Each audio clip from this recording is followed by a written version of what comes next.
I'm Doyle Keasal with the Lee County Historical Society as a board of director member.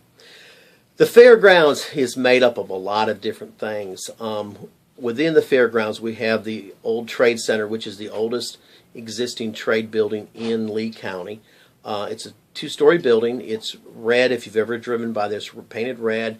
The walls are very unique in that they're made of rubble. There's sand and broken material that's in between the walls.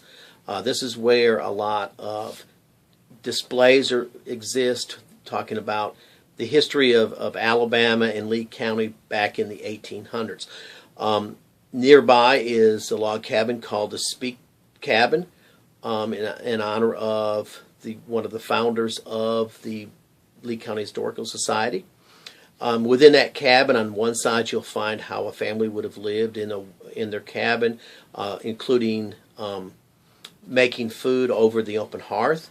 On the other side of the cabin, there is a setup to show you how an old school building would have been arranged back in that time period.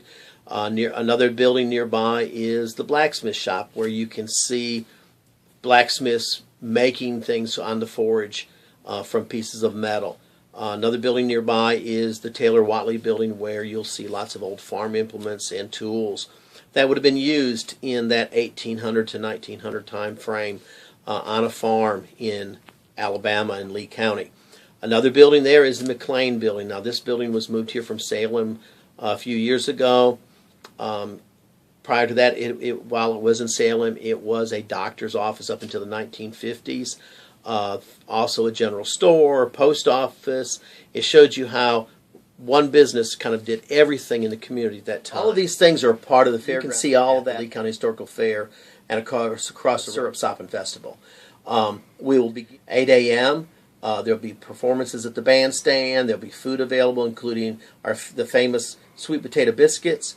There is an admission fee of $3 at the gate, which helps to fund the museum, pay the bills throughout the year.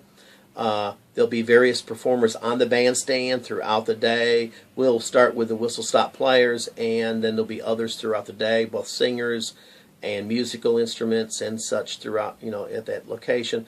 And there's just going to be lots and lots of neat things to see, lots of exhibitors, demonstrations, historical demonstrations throughout the area. So you need to make it there for a fun day in the little town of Lochapoka.